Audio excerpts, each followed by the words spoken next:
Bom dia, tudo bem? Vamos aguardar os nossos amigos entrarem, tá?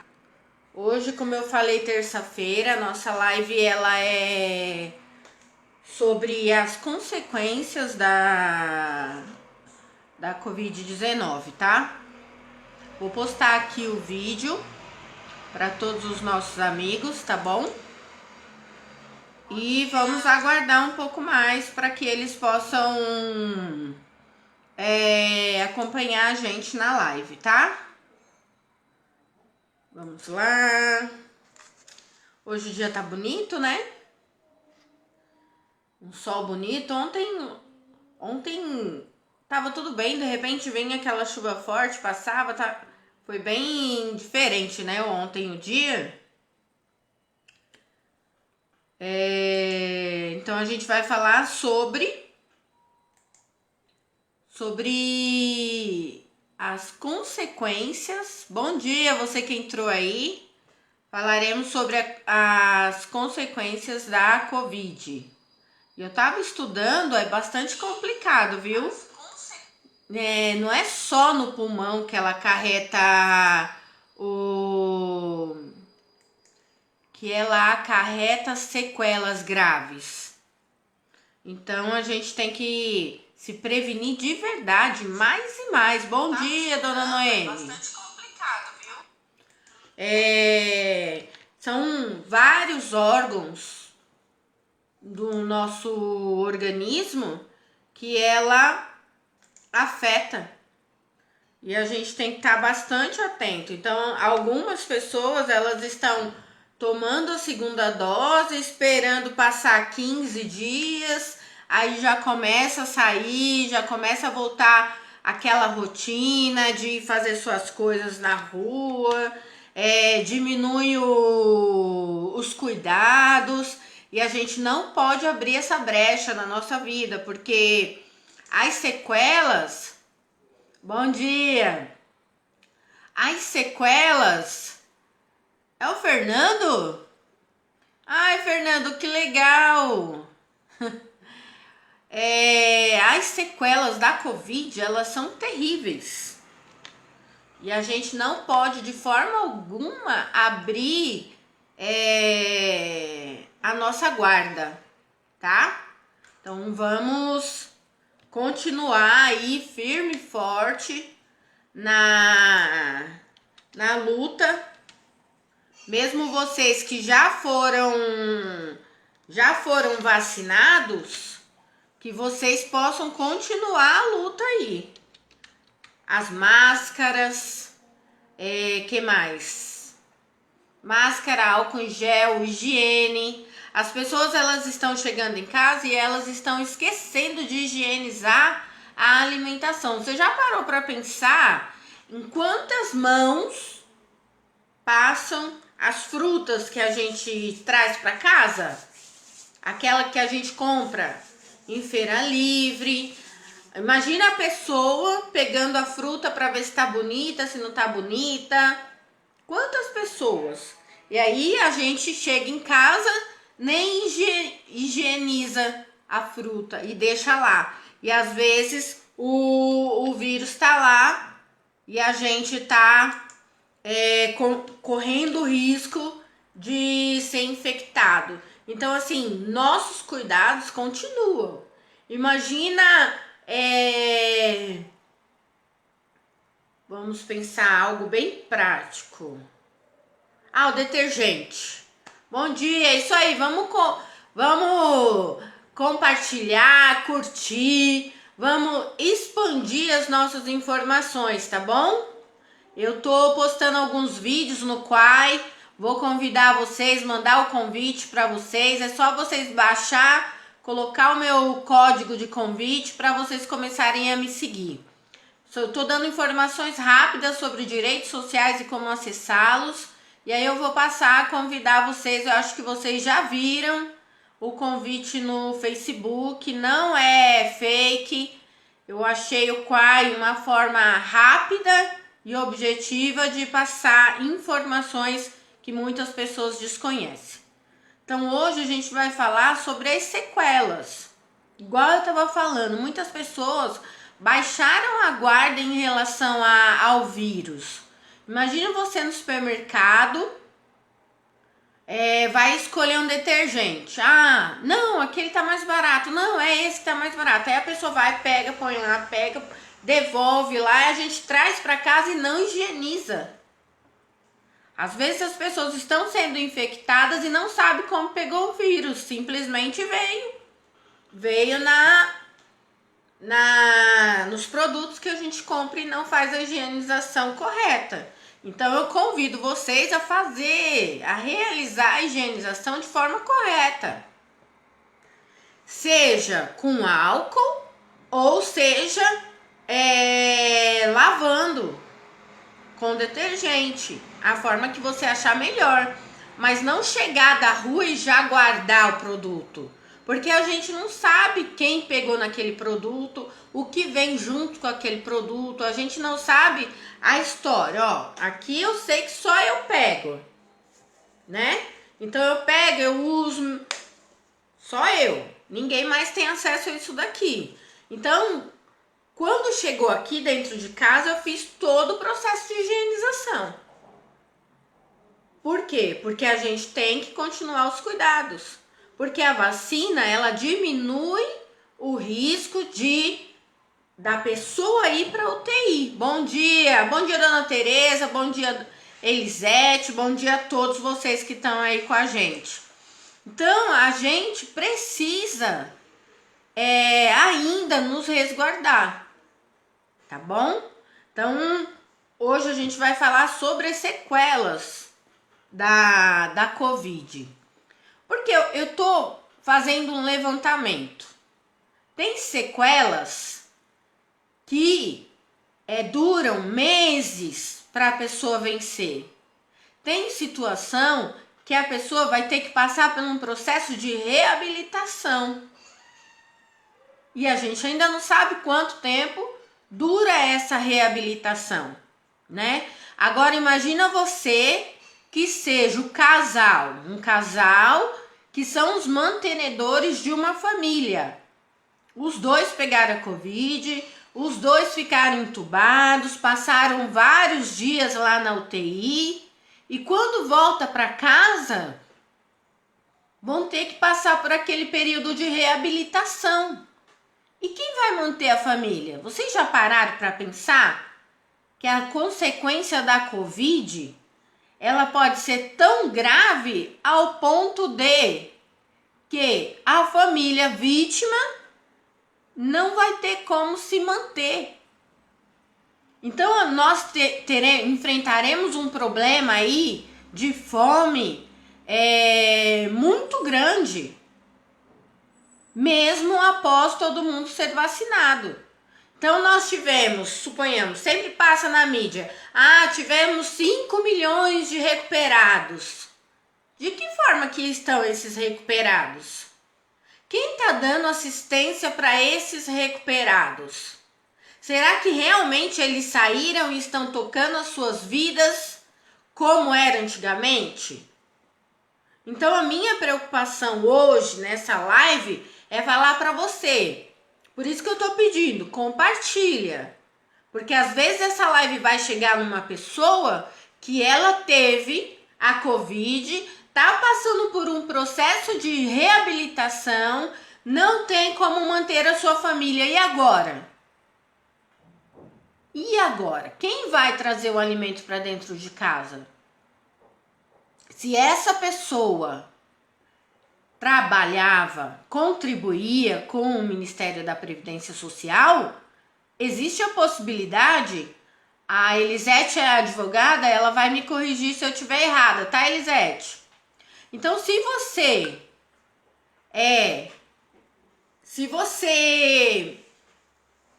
o casal trabalhava registrado e veio com sequelas graves de forma que ele não pode retornar ao mercado de trabalho, quem vai manter essa família? Quais direitos eles teriam agora para manter a família dele? Bom dia, dona Maria.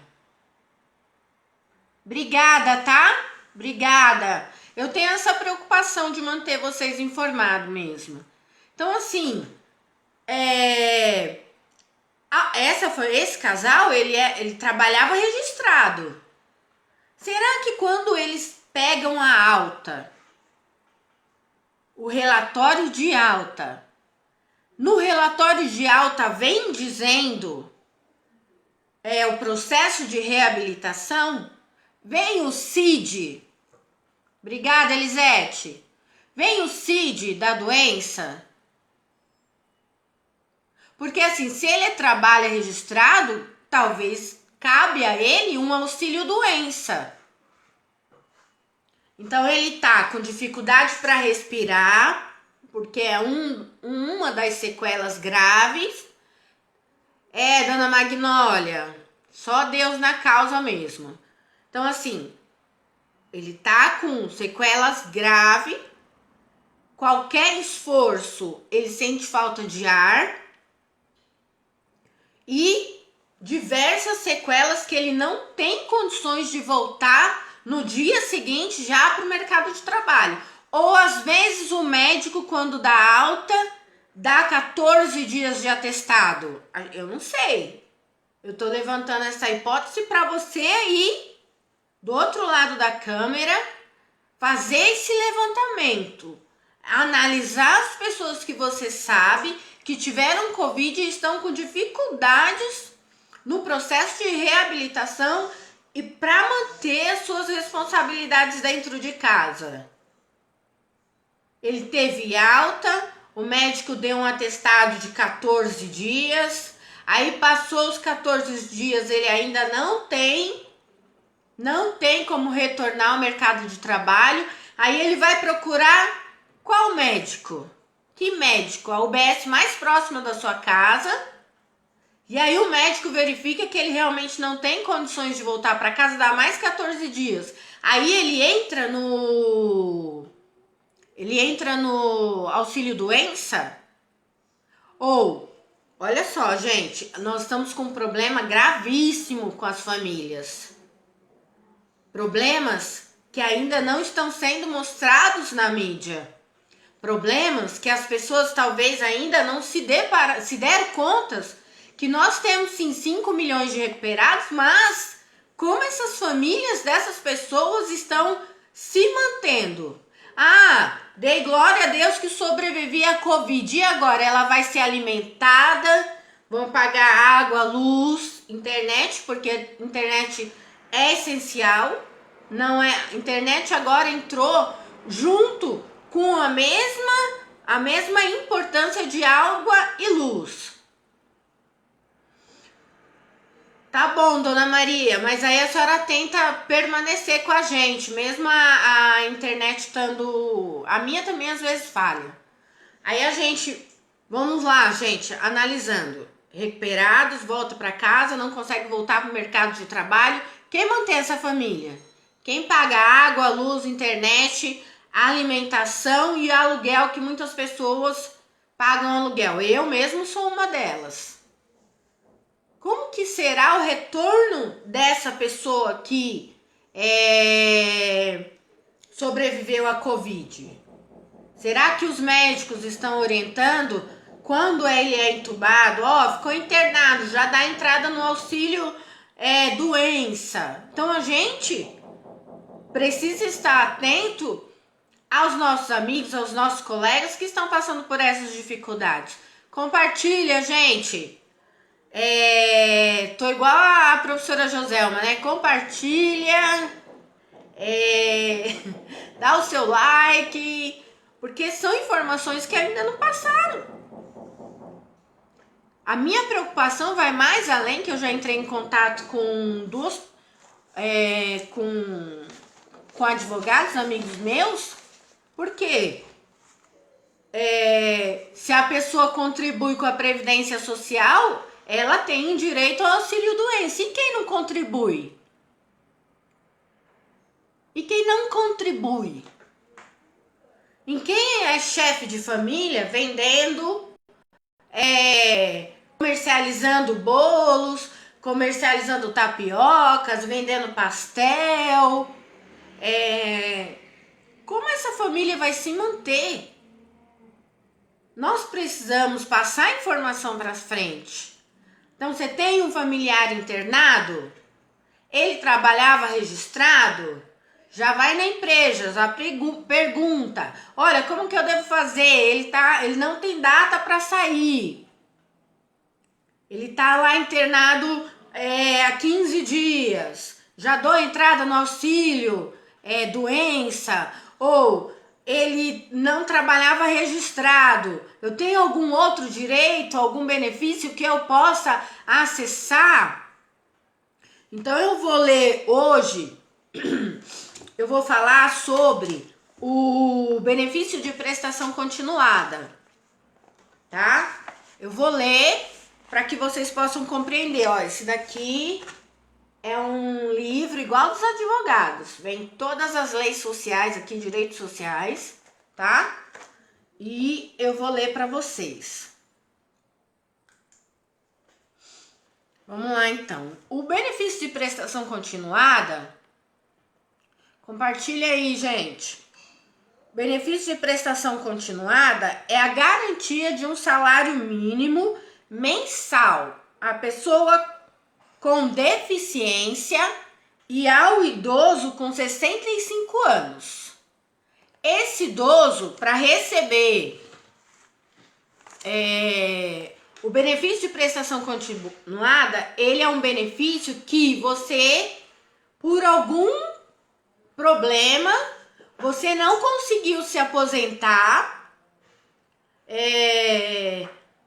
você teve que trabalhar, o seu trabalho não era de carteira assinada, você não conseguiu fazer a contribuição mínima de 15 anos, que é a aposentadoria rural ou urbana, e você chegou agora aos 60 anos, 65 anos, não foi ver que você não contribuiu e não tem direito a nenhum tipo de aposentadoria.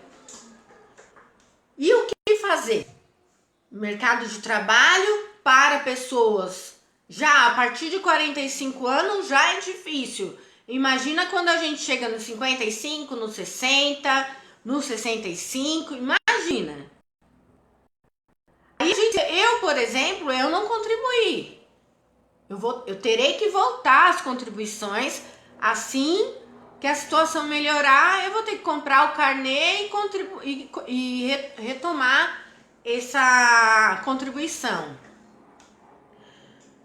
Aí hoje, Elisete, é isso mesmo.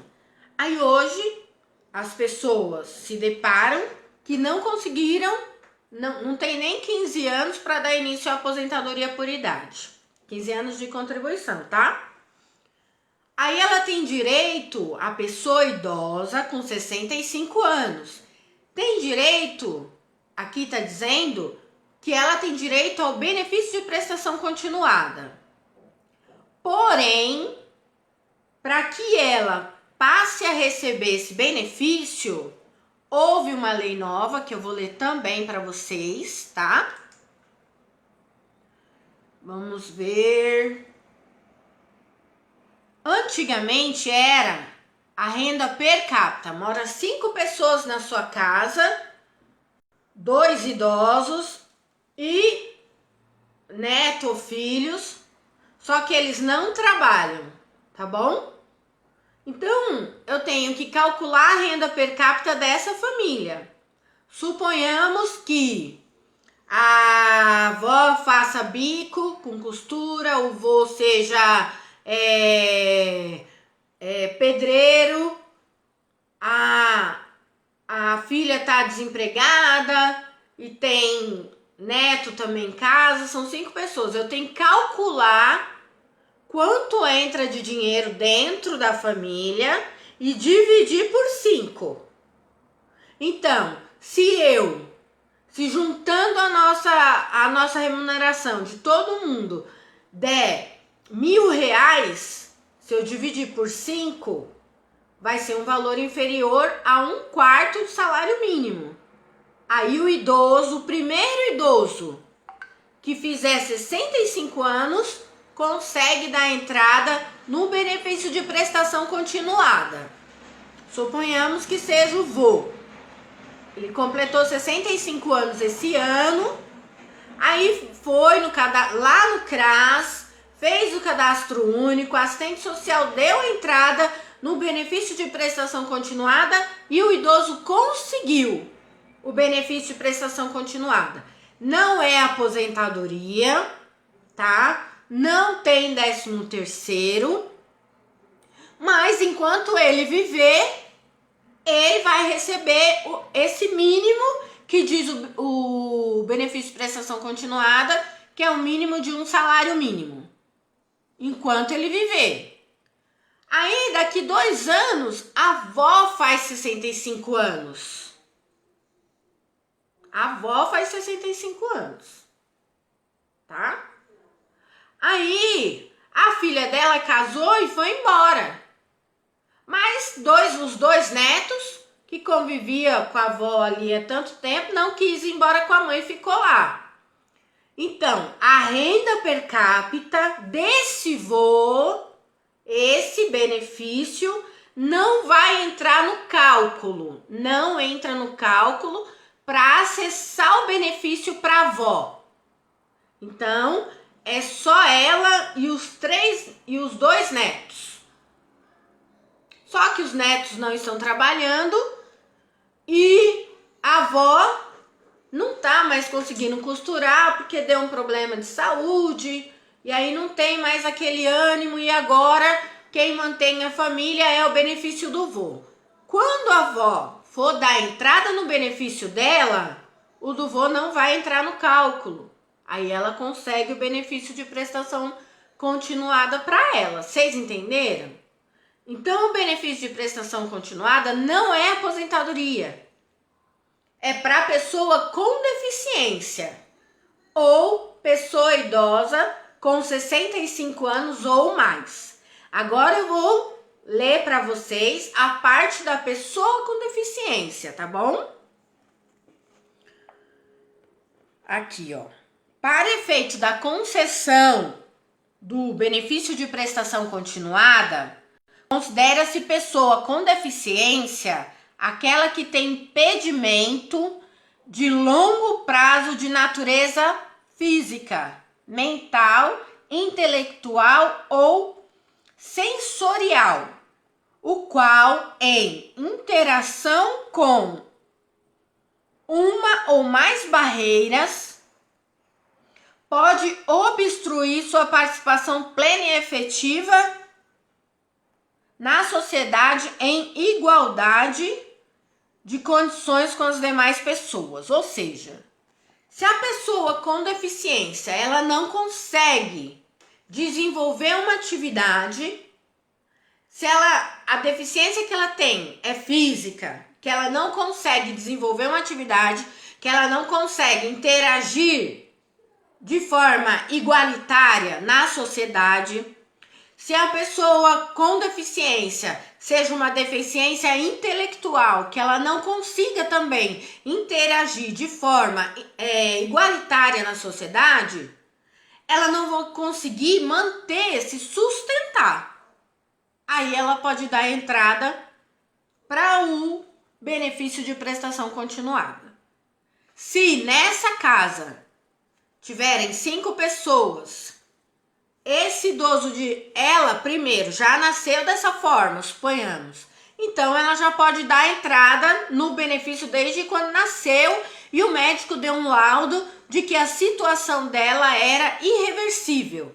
Ou seja, ela vai ver o resto da vida, enquanto ela viver, ela vai ter essa deficiência intelectual ou essa deficiência física. Então ela não terá formas de se manter.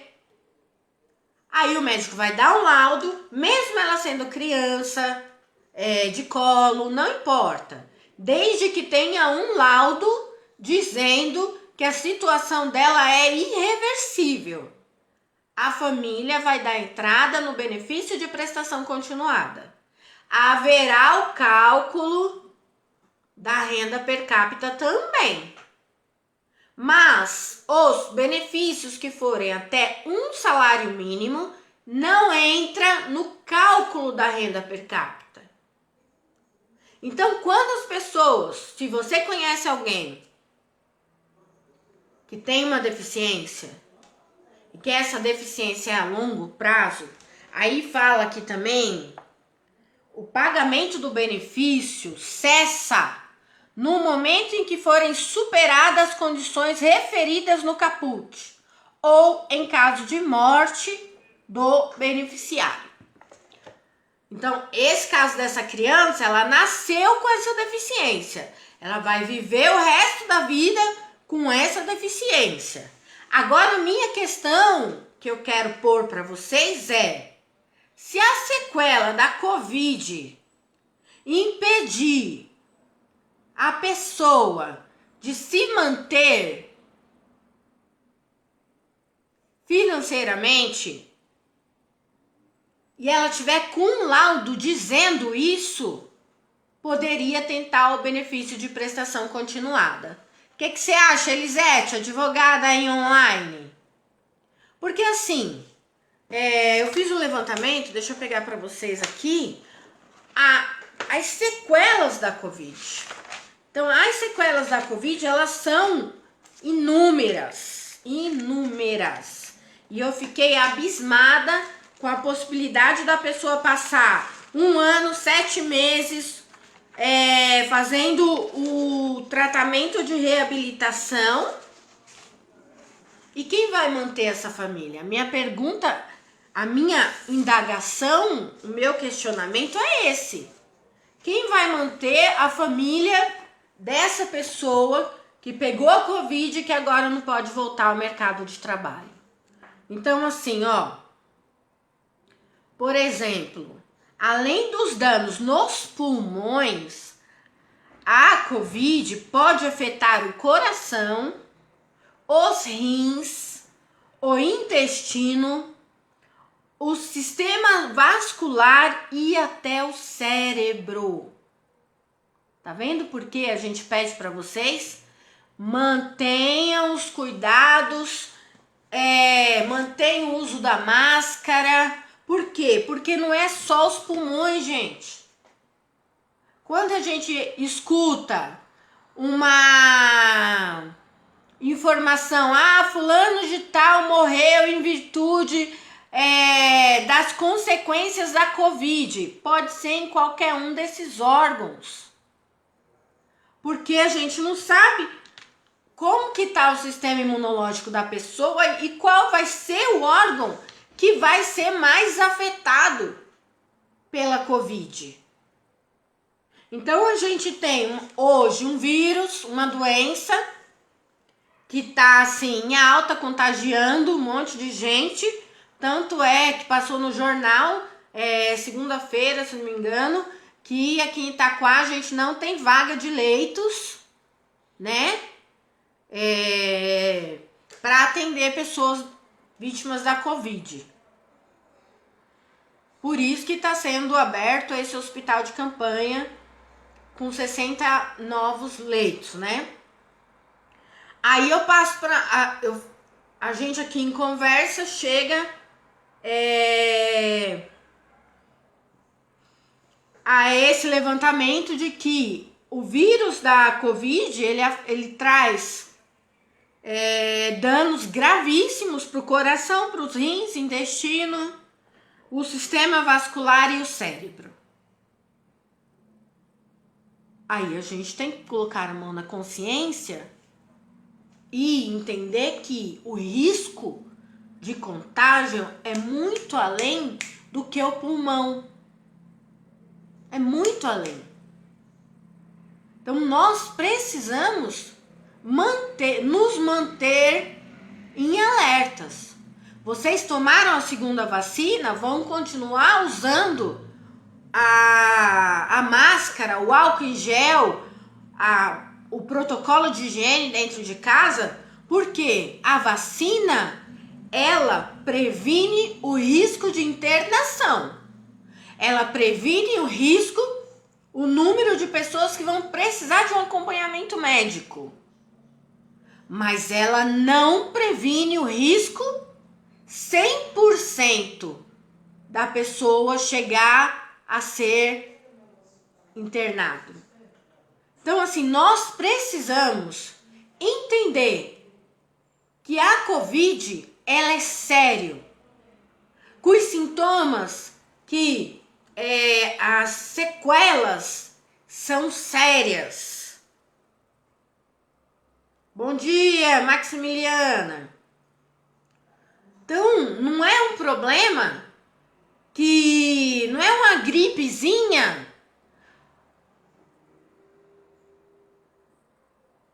A Elisete colocou aqui, ó, pode-se trabalhar auxílio, se não, este auxílio que é só enquanto se trata.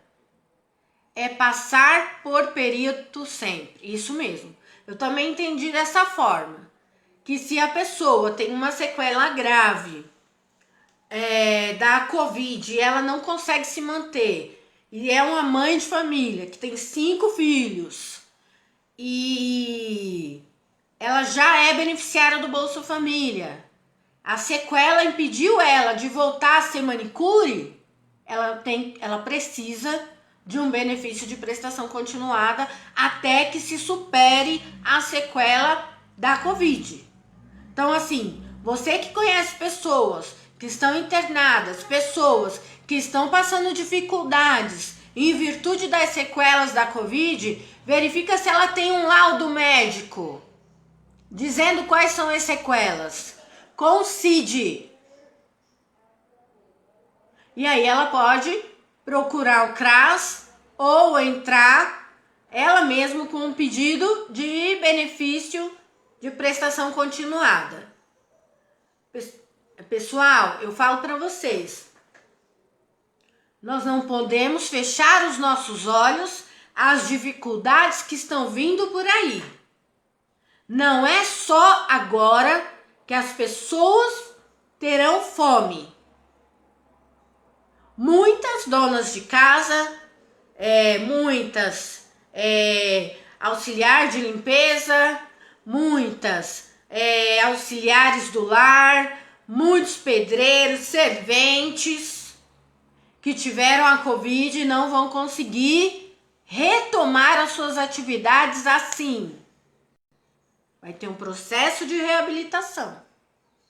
E o benefício de prestação continuada dá-se essa possibilidade de atendimento de até 2 anos, a longo prazo ou até quando cessar o problema. Vamos ler novamente? Porque aí a gente pensa junto, a gente raciocina junto. O pagamento do benefício cessa para no momento em que forem superadas as condições referidas nesta lei, ou em caso de morte do beneficiário.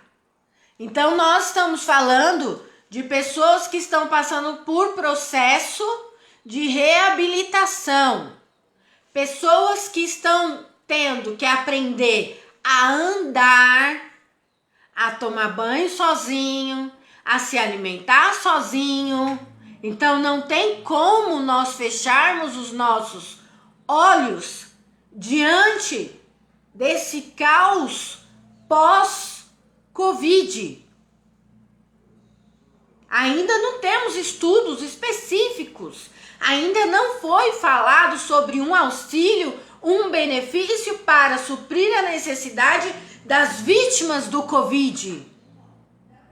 Nós lembramos que no início do contágio, bem lá nos anos 80, quando apareceu o HIV, as pessoas foi liberado uma aposentadoria, que hoje já não tem mais, porque o HIV tem um tratamento. Quando apareceu a hanseníase, que é a antiga lepra, tem gente que recebe a pensão até hoje. Porém, hoje existe cura para a hanseníase. Então, ninguém mais acessa a aposentadoria por hanseníase porque tem cura.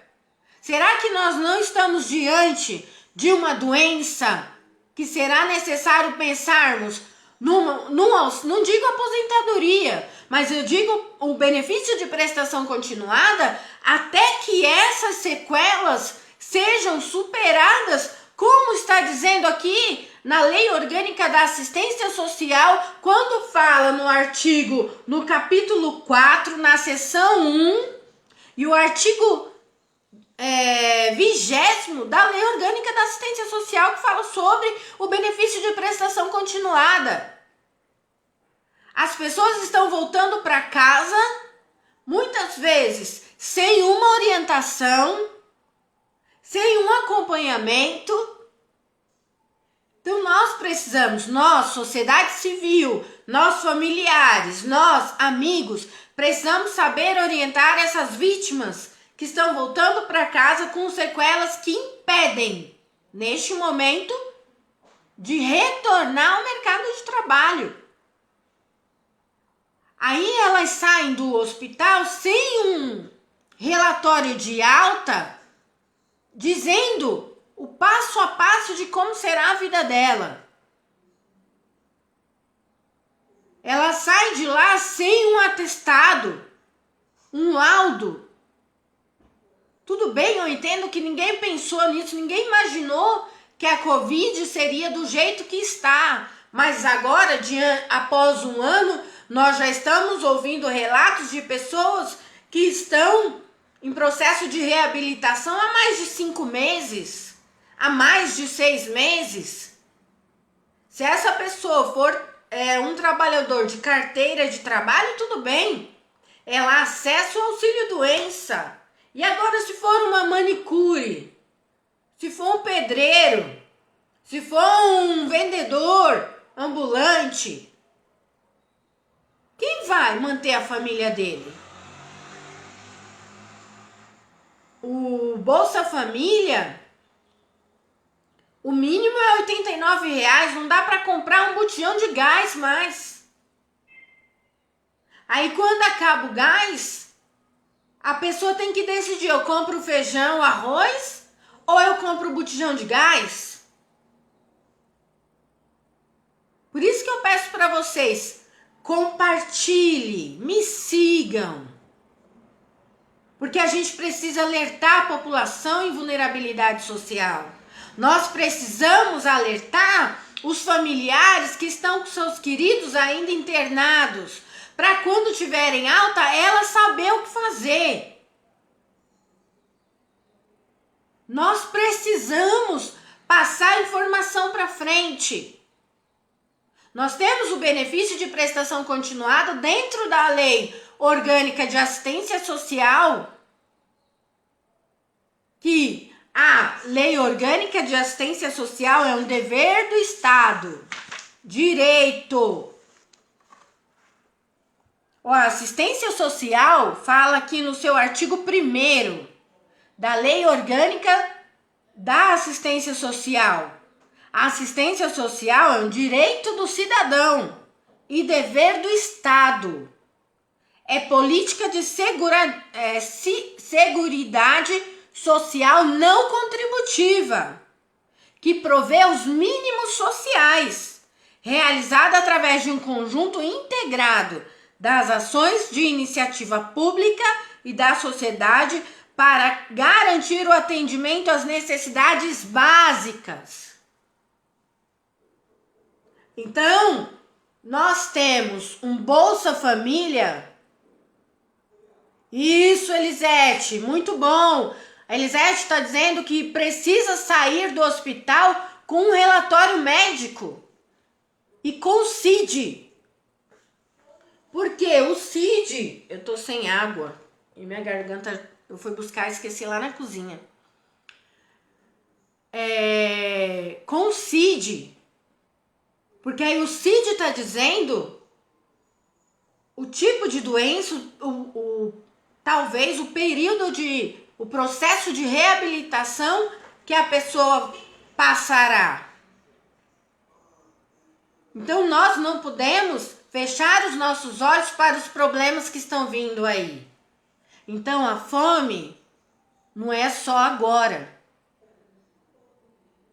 Precisamos pensar num Bolsa Família que tenha um reajuste anual igual às nossas contas. Quem paga aluguel teve um reajuste de quase 25% no aluguel. Então, a Elisete falou que a gente precisa sair do hospital com relatório médico com prontuário total. Então, você tem que sair de lá com um laudo dizendo o que a vítima precisa fazer para que, quando ela entrar no INSS com o pedido do benefício de prestação continuada, ela vai passar por uma avaliação médica. E aí, quando o médico vê todo o histórico da pessoa e todo o processo de reabilitação que ela vai passar, ele possa dar como deferido o pedido do benefício de prestação continuada. Então, voltando ao Bolsa Família. O Bolsa Família, o mínimo é R$ 89. Hoje não dá para comprar um botijão de gás. Hoje não dá para comprar 10 quilos de arroz, 2 de feijão, 2 de açúcar, 2 óleos e café. Que Bolsa Família é esse? Que família está atendendo? Então, nós precisamos, eu peço para vocês, compartilhar a live, me seguir no Quai, porque nós precisamos criar uma rede, uma comunicação. Porque toda a informação que eu souber, eu passo para vocês. Vocês compartilham. E aí todo mundo vai ficar sabendo. Essa mensagem pode chegar no município mais distante. E a pessoa pode estar passando por essa necessidade e não sabia dessa possibilidade. Então, peço a vocês que compartilhem. Eu vou mandar novamente o meu convite do Quai para vocês. Acessem, baixem e compartilhem toda a minha postagem. Porque a gente precisa levar informação. Nós precisamos levar informação para todos os brasileiros. Para fora do Brasil, se necessário for. O nosso Bolsa Família, que tirou o Brasil da miserabilidade, hoje não está mais cumprindo o seu papel. Que o Bolsa Família foi para demonstrar para os outros países que o Brasil saiu da miserabilidade extrema. Não foi porque pensaram em nós, na população carente. Foi para dar visibilidade para os outros países investirem aqui. E nós não podemos, bom dia Patrícia, nós não podemos nos calar. Não podemos. Então eu preciso criar uma rede, e eu estou usando o Quai para isso, levar informação para todo mundo. Então o Bolsa Família foi criado para tirar o Brasil da miserabilidade social. Aquela política que criou-se na educação, que o primeiro ano não repete, o terceiro ano não repete, o quinto ano não repete, foi para quê? Não foi para deixar o povo mais inteligente. Venhamos e convenhamos, né? Foi para tirar o Brasil do analfabetismo. Bom dia, a Joselma tá dando um beijo para todo mundo e bom dia. Então nós precisamos entender que toda política pública tem um pano de fundo por trás. E se eu não exercer o meu dever de cidadão, que é passar informação para você, e você não exercer o seu dever de cidadão, que é compartilhar a informação que você recebe, os nossos direitos sociais estão indo por água abaixo. Os direitos trabalhistas estão indo por água abaixo. Vocês conseguem fazer uma leitura de realidade comigo? Suponhamos nós, né, há 40 anos atrás, numa plantação de milho. 5 hectares de milho é terra, muita terra. Quantos trabalhadores precisavam para colher esses milhos? Muitos. Aí, com o avançar da informática, o avançar da industrialização, criaram máquinas para colher os milhos. Quantos empregos foram extintos? Milhares. Para montar um carro, quantas pessoas eram necessárias? Mais de 5. Hoje, uma. Porque as máquinas fazem as demais peças. Então, a gente não adianta cair no sonho utópico de que haverá trabalho para todo mundo. Não haverá.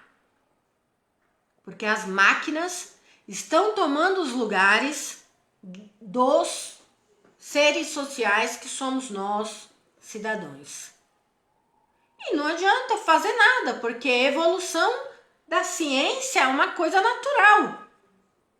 A evolução da industrialização é uma coisa natural.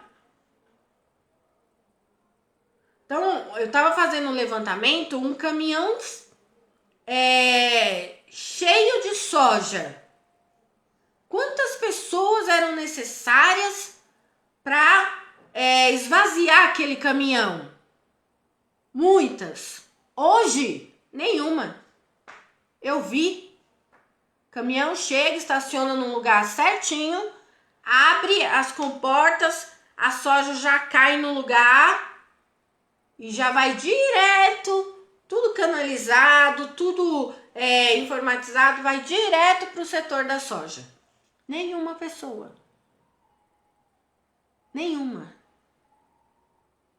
A gente vê os motoristas se virando no 30.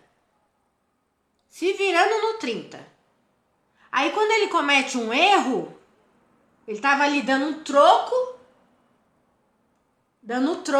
para um passageiro e não viu que alguém entrou na frente do ônibus, ele acelerou, atropelou, a culpa é dele. Será que a culpa é dele? Ou é porque tiraram o cobrador? Então nós precisamos socializar a informação, compartilhar a informação. E a minha preocupação hoje é as vítimas da Covid. As sequelas da Covid que vão impedir as pessoas de retornar ao mercado de trabalho. A minha preocupação é com a manicure, com a artesã que teve sequelas, que ela, toda vez que ela mexe, as articulações dela dói. Se ela é artesã, ela trabalha com as mãos, como que ela vai produzir? Sendo que a sequela da Covid deixou as dores terríveis. Então a gente precisa informar a todos os familiares de vítima da Covid que estão internados, para eles prestarem atenção no relatório de alta. Se o relatório de alta está vindo com que os familiares precisa fazer para que aquela pessoa retorne o quanto antes à sua rotina. E se vai demorar 6 meses, quem vai levar mantimento para dentro da casa desse cidadão, dessa cidadã, desse trabalhador, dessa trabalhadora, dessa guerreira, desse guerreiro? Aí o médico dá uma alta que não traz o CID.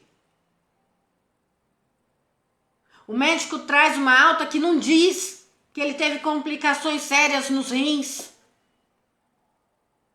Não tá lá o CID. Que ele teve um problema grave no intestino. Não tá lá o CID.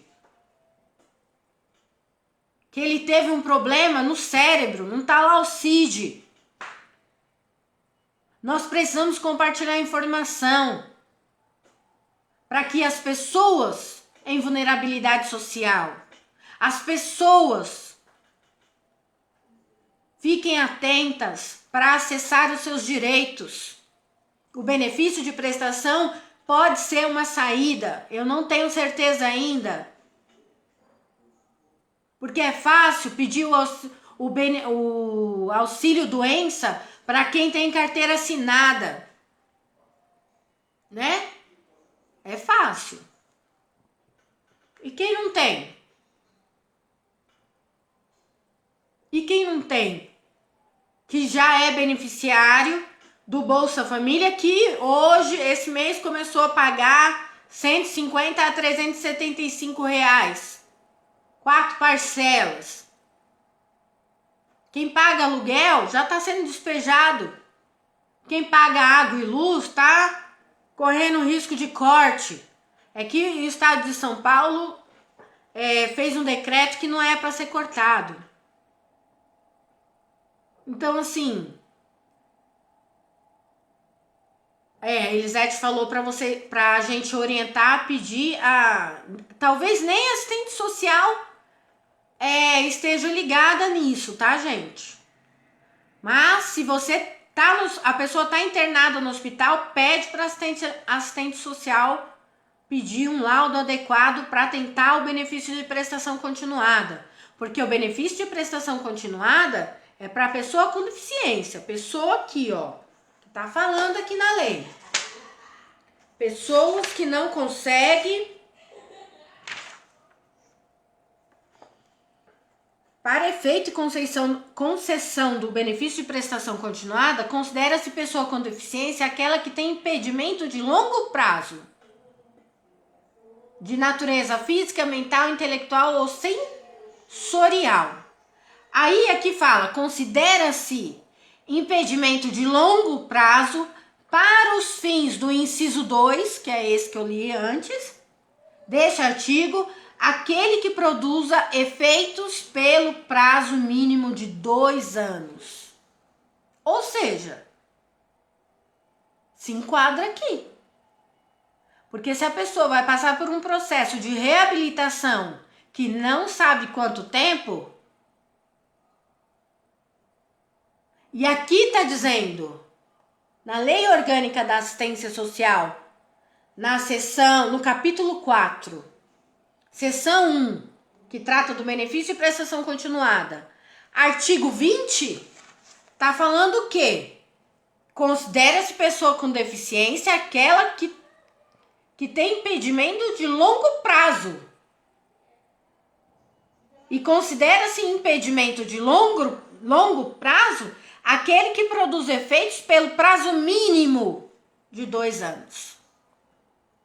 Então, assim, compartilhe essa live. Me siga no Quai. Nós precisamos fazer essa informação chegar a todo o povo brasileiro. Olá, Dona Maria Isidória tá falando. Meu genro teve a Covid. Ficou muito mal. Ficou internado, teve alta. Não é quando sair. Obrigada, Dona Maximiliana. Deixa eu só avisar a pessoa que eu tô numa live. A Dona Maximiliana tá falando assim, ó. Boas colocações, Rosana.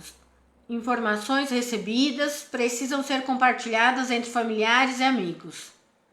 Serão muitas consequências dessa pandemia. Devemos nos informar e passar isso para frente. Sim, eu tô estudando isso tem uns 3 dias para passar para vocês. Porque tá todo mundo comovido hoje com a fome que tá matando pessoas. Mas a população, a sociedade e o governo ainda não se deram contas das consequências que são graves e que demoram para a pessoa se reabilitar. e o benefício de prestação continuada, dessa forma interpretada por mim,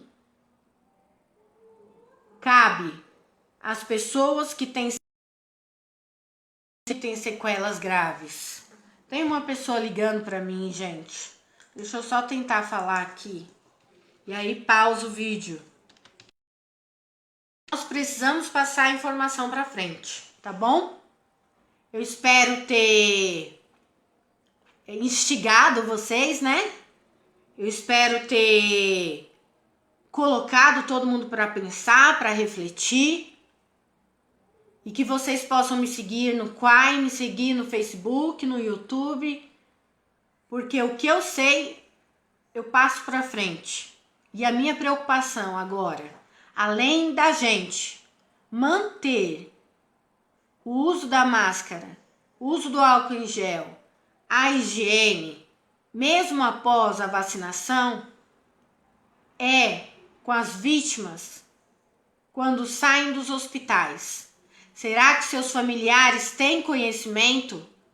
Será que seus familiares, quando pegam o relatório de alta, eles sabem identificar se está com o nome do problema e o CID? Será que os familiares sabem que para ele dar entrada no benefício de prestação continuada para a pessoa com deficiência ou idoso a partir de 65 anos, precisa ter o cadastro único? E o cadastro único pode ser feito no CRAS, no Centro de Referência da Assistência Social? Ou no próprio CAD único? Passa essa informação para frente, tá bom? Não deixe de passar. E assim que eu tiver novas informações, eu passo para vocês. Um beijo muito grande. Obrigada para vocês que ficaram comigo do início ao fim. Hoje eu falei quase 1 hora, né? Porque é muita informação. E um abraço muito grande. Se cuidem. Eu entrei em contato com várias pessoas que não têm telefone fixo para avisar que a vacinação já está em 68 anos. Se você conhece alguém que não tem celular, que não tem WhatsApp e que tem 68 anos, ligue para ela, avise.